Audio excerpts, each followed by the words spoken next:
Have you ever wanted gaming advice from some loser on the internet? Well, you're in the right place, so welcome to the show where I give you Age of Empire advice, even though I'm laughably underqualified to do so. Press play on the royalty-free music and set the bar low for my video editing skills, because this is why I, and probably maybe you too, suck at Age of Empires 2 Definitive Edition. Let's talk about attacking and defending in the feudal age. Now, I already hear you asking, why do I need you to tell me how to attack? Well, because I played against this guy who attacked my stable with about 5 scouts in the feudal age and stayed there for about 5 minutes, and my base was wide open. I'd show you the recorded game, but DE decided to do the thing where it only records the first 18 seconds. So anyways, I didn't think I would need to say this, but for that guy out there, wherever you are, man, in most cases, you make army to attack your opponent, not kill one random stable. The whole point of making army in the first place is to attack with it and deal damage.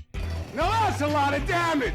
So, try your best not to march your army straight across the map and attack a random building doing basically no damage. Please try and be a little bit more creative with your attacks. Come from different angles and look for weak points or places that would be awkward for your opponent to wall behind that you can poke at. Try to be sneaky and get behind their base and into their wood lines. Split your army into 2 groups if you can manage both at the same time. Then, move one in as the other moves away. Every time he goes to run out, we have to run in with another army. Oh! Yeah, okay, so as he's killing this, we go in with this. Even if you don't kill villagers, attacking causes villager idle time, which equates to resources lost. It can cause your opponent to panic and make mistakes, which is ultimately how you win games. If you take a look at what fires had to do, look at the idols, right? So even if I didn't kill anything, this is still pretty decent damage. Forcing my opponent to quick wall as well. This is not a bad play. Fire actually, does a fantastic job, keeps his wood line safe. But even a good player such as Fire will make mistakes under the heavy pressure from men at arms.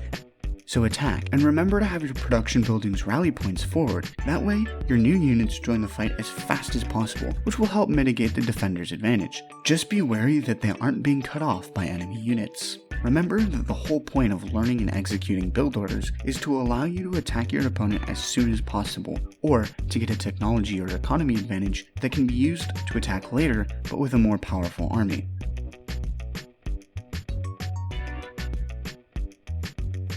So don't be afraid to be aggressive, and try not to get caught up in trying to take no damage at all.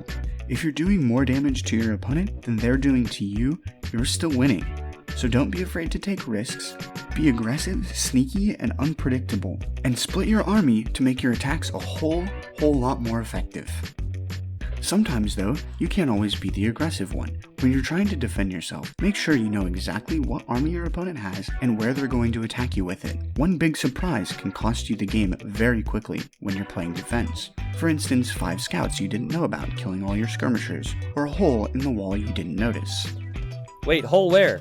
Hole where? Hole where? Oh my god! Where was the hole? How is there a hole? Oh my god! Oh, Leary has got to be so tilted. So the military pays off. Hey, don't call me blind.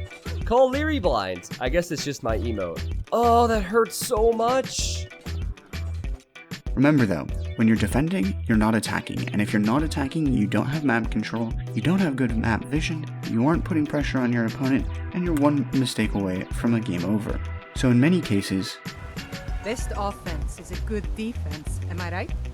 if you find yourself on the back foot defending constantly, try taking a small few of your units and sending them to attack. Doing so can reward you with preventing reinforcements, cause the enemy to panic, or even force your opponent to fall back completely, giving you a chance to breathe. Walling is easily the best way to defend your base, so make sure you put some effort into placing smart walls. A topic which I just covered in my last video, which if you haven't watched, you should. That'd be great. It's actually not that bad of a video. I mean, my gameplay wasn't amazing, but who are we kidding? You're not here to watch impressive gameplay. And if you are, you're making a horrible mistake. Go to Viper's stream on Mixer or something. Anyways, please go watch my other videos. You don't have to, but it'd really make my day if you did. My point is, you can't win by just defending all game. Eventually, you have to attack to kill your enemy. And finally, always be thinking about your opponent's army composition. And by that, I mean what units they're making. Skirms are strong against archers and spearmen, but weak to scouts. Scouts are weak to spearmen, and men-at-arms are weak to literally everything. Except spears, I guess. So mix and match your units to always have the edge on your enemy. Keep in mind though, they're going to be trying to do the same thing as you are. So try even thinking one step ahead if you can. This is a strategy game after all.